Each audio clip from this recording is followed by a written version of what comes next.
इससे पहले के वीडियो में हम नदी तंत्र के बारे में बात कर चुके हैं, अर्थात सिंधु नदी तंत्र और गंगा नदी तंत्र और जो ब्रह्मपुत्र नदी तंत्र है और जो प्रायद्वीपीय भारत की नदियां हैं उनके बारे में हम बात कर चुके हैं। इसमें हम जो सभी नदी तंत्र हैं उनके मास्टर वीडियो की बात करेंगे। अगर यहाँ हम देखें तो ये हो गया हमारा सिंधु नदी तंत्र, उसके बाद फिर इधर हो गया गंगा नदी तंत्र और ये हो गया ब्रह्मपुत्र नदी तंत्र। तो सबसे पहले हम देखते हैं सिंधु नदी तंत्र को। तो सिंधु नदी तंत्र में ये हो गई हमारी सिंधु नदी, उसके बाद इसकी सहायक नदी है झेलम, चिनाब, रावी, ब्यास, सतलज, ये इसकी सहायक नदियां हैं।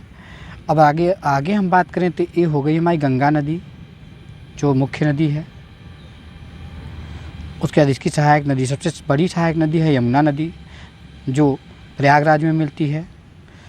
उसके बाद फिर गोमती, घाघरा, गंडक, कोसी और इधर से महानंदा, उसके बाद सोन नदी हो गई, इधर टोन हो गया, ये सब नदियाँ इसमें आकर मिलती हैं। और अगर इसकी बात करें तो ये हो गया हमारा ब्रह्मपुत्र नदी तंत्र। इसकी भी अनेक सहायक नदियाँ हैं, जैसे लोहित नदी हो गई, दिबांग नदी हो गई, दिहांग नदी हो गई। उसके बाद इधर से मानस, धनश्री, उसके बाद फिर सुबनश्री और इधर से बराक नदी हो गई। और जब गंगा नदी तंत्र जब आगे चलकर जमुना के रूप में बांग्लादेश में एंट्री करती है और इधर से जब ब्रह्मपुत्र नदी तंत्र पद्मा के नाम से एंट्री करती है तो दोनों मिलकर मेघना का निर्माण करती हैं और यहाँ से बराक नदी भी मिलती है।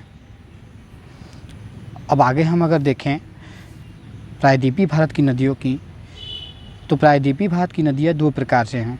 एक नदियाँ जो बे ऑफ बंगाल में गिरती हैं और एक वे नदियाँ हैं जो अरेबियन सी, अरब सागर में गिरती हैं। तो हम देखते हैं सबसे पहले बे ऑफ बंगाल में गिरने वाली नदियाँ। तो इधर हो गई स्वर्ण रेखा और उसके बाद हो गया ब्राह्मणी, उसके बाद हो गया महानदी, उसके बाद हो गया गोदावरी, उसके बाद हो गया कृष्णा, उसके बाद हो गया पेन्नार, पालार, पोनियार, उसके बाद हो गया कावेरी, उसके बाद हो गया वेगई। अगर हम बात करें अरेबियन सी जो अरब सागर में नदियाँ गिरती हैं तो हमारी हो गई साबरमती, माही और उसके बाद हो गया नर्मदा, तापी, उसका इधर हो गया मांडवी नदी, जुआरी नदी, उसके बाद कर्नाटक में हो गया शरावती नदी और केरल में हो गया पेरियार नदी। अगर इधर हम बात करें राजस्थान में एक लूनी नदी बहती है जो अरावली पर्वत श्रृंखला है उसी के पास से उद्गम होता है इसका, और यह कच्छ के रण में आते आते गायब हो जाती है। अगर हम इन्हें आगे वाले मैप पे बात करें तो ये हमारा हो गया सिंधु नदी तंत्र। जो सिंधु नदी तंत्र है यह हो गया, तो सिंधु नदी तंत्र में ये हो गई हमारी सिंधु नदी, आगे चलकर यह पाकिस्तान में चलते हुए जो है अरब सागर में गिर जाती है। उसके बाद इसकी सहायक नदी है झेलम नदी। एक प्रश्न इससे पूछा जाता है कि वह कौन सी नदी है जो भारत और पाकिस्तान की सीमा बनाती है, तो झेलम नदी भारत और पाकिस्तान की सीमा बनाती है, मतलब भारत और पाकिस्तान के बॉर्डर को कौन झेलता है, तो झेलम नदी। उसके बाद इसकी सहायक नदी हो गई चिनाब, उसके बाद हो गया रावी, इधर हो गया ब्यास, उसके बाद हो गया सतलज। अगर आगे हम देखें तो ये हो गया हमारा गंगा नदी तंत्र। तो गंगा नदी तंत्र की जो मुख्य नदी है यह आगे चलकर ब्रह्मपुत्र में मिल जाती है। इसकी मुख्य सहायक नदी में देखा जाए तो जमुना हो गया, उसके बाद फिर टोन हो गया, उसके बाद सोन हो गया। उसके बाद इधर से अगर देखा जाए तो इधर रामगंगा होगा, गोमती होगा, उसके बाद गंडक होगा, कोसी होगा, महानंदा होगा, ये सब नदियां हैं जो इनकी सहायक नदियां हैं।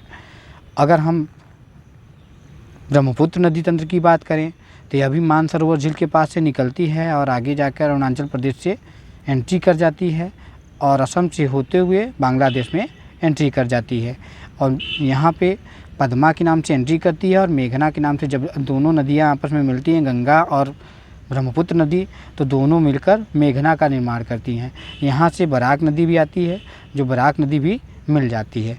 उसके बाद अगर हम बात करें तो ये हमारी हो गई लूनी नदी, जो कि मैदानी भाग से उद्गमित होती है और मैदानी भाग में ही विसर्जित हो जाती है, मतलब ये विलुप्त हो जाती है। अगर हम बात करें साबरमती नदी की तो यह भी जो है यह राजस्थान में उद्गमित होती है और गुजरात में जो खंभात की खाड़ी है वहाँ गिर जाती है। उसके बाद फिर ये हो गई हमारी माही नदी, जो कि कर्क रेखा को 2 बार काटती है। ये हो गई नर्मदा नदी, ये हो गई तापी नदी, जो कि एस्चुरी का निर्माण करती हैं। यहाँ हो गया मांडवी, जुआरी, शरावती और उसके बाद फिर पेरियार नदी। अगर इधर हम देखें तो ये हो गया हमारा स्वर्ण रेखा, ब्राह्मणी, उसके बाद ये हो गई महानदी, ये हो गई गोदावरी, ये हो गई कृष्णा और उसके बाद ये हो गया इधर से पेन्नार, उसके बाद वेगई, ये हो गया आपका कावेरी नदी और इधर पालार भी है और उसके बाद फिर ये पेन्नार हो गया, पालार, पेरियार भी हो गया। ये सब नदियां हैं। अगर आगे हम बड़े मैप में बात करें तो ये हमारा हो गया सिंधु नदी तंत्र, जो सानोख्याब हिमनद है, सानोख्याब ग्लेशियर वहाँ से निकलती है मानव सरोवर झील के पास से और इधर से आगे होते हुए गिलगित से अंदर घुस जाती है और मिठानकोट में जो है सतलज नदी तंत्र से मिल जाती है। अगर इसकी सहायक नदियों की बात करें तो ये हो गया झेलम नदी, जो कि शेषनाग झील से उद्गमित होती है। उसके बाद ये हो गया अपना चिनाब नदी, जो रोहतांग दर्रे के पास से उद्गमित होती है। उसके बाद फिर ये हो गया रावी नदी, उसके बाद फिर ये हो गया ब्यास, उसके बाद ये राक्षस ताल से जो है जो मानसरोवर झील है उसी के पास से अपनी निकलती है सतलज नदी तंत्र और यहाँ के मिठानकोट जो पाकिस्तान नाम में स्थान है वहाँ पे आपस में मिल जाती हैं। इन्हें हम पंचनद भी कहते हैं, मतलब 5 नदियों का समूह। इनके बीच का जो क्षेत्र है उसे हम दोआब कहते हैं। इनके बीच का क्षेत्र, इनके बीच का क्षेत्र, इनके बीच का क्षेत्र और सभी के बीच का जो क्षेत्र है उसे हम कहते हैं पंजाब। इसी से पंजाब बना है। अब अगर आगे हम बात करें गंगा नदी तंत्र की तो ये हो गई हमारी गंगा नदी। इसकी अगर सहायक नदियों की बात करें तो रामगंगा, गोमती, घाघरा, गंडक, कोसी, महानंदा और उसके बाद अगर इधर से ट्रिब्यूटरी की बात करें तो यमुना नदी हो गई और उसके बाद हो गया यहाँ तो हो गया टोन, उसके बाद ये हो गया सोन नदी और इसकी जो वितरिका नदी है वह हुगली नदी है और हुगली नदी की भी एक सहायक नदी है जिसे हम लोग कहते हैं दामोदर नदी। तो दामोदर नदी हुगली नदी की सहायक नदी है। और अगर हम देखें यमुना नदी तंत्र की तो इसकी चंबल, बेतवा, केन, सिंध ये सब जो हैं इसकी भी सहायक नदियां हैं।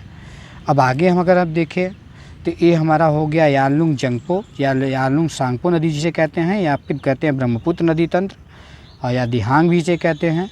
तो इधर से इसमें दिहांग मिलती है, सुबंत्री, कामेंग, मानस, संकोच, सैडाक ये सब नदियाँ मिलती हैं।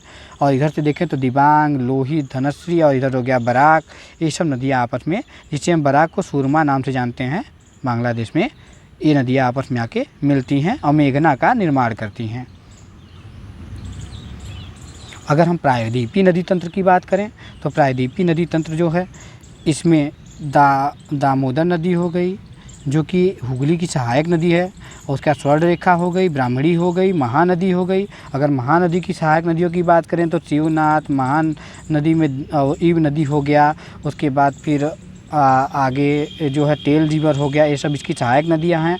और इधर से हो गया गोदावरी रिवर, इसकी सहायक नदियां पेन्नार हो गई, वेनगंगा हो गई और इंद्रावती हो गई, ये सब मिलकर गोदावरी का निर्माण करती हैं। और ये जो गोदावरी नदी है इसका निर्माण करती हैं। अगर हम इधर देखें तो ये कृष्णा नदी तंत्र हो गया, कृष्णा नदी तंत्र का भीमा, कृष्णा और तुंगभद्रा ये सब नदियाँ मिलकर कृष्णा नदी तंत्र का निर्माण करते हैं। अगर इधर देखें तो ये पेन्नार नदी हो गई और उसके बाद फिर इधर देखें तो ये कावेरी जो नदी तंत्र हो गई, इसे कहते हैं वेगई नदी। और अगर आगे बात करें जो कि अरब सागर में नदियाँ गिरती हैं तो ये लूनी नदी हो गई जो मैदानी भाग में ही गायब हो जाती है, साबरमती नदी हो गई जो खंभात की खाड़ी में गिरती है, ये नर्मदा, तापी, मीठी नदी हो गई, मांडवी, जुआरी, शरावती नदी हो गई और भरतपुजा, पेरियार और पुम्बा नदी ये सब केरल में बहती हैं। तो इस प्रकार से हम सभी नदियों को कवर कर चुके हैं जो कि उत्तर भारत और दक्षिण भारत की नदियां हैं या प्रायद्वीपीय भारत की नदियां या हिमालयी नदियां हैं, उनको हम कवर कर चुके हैं।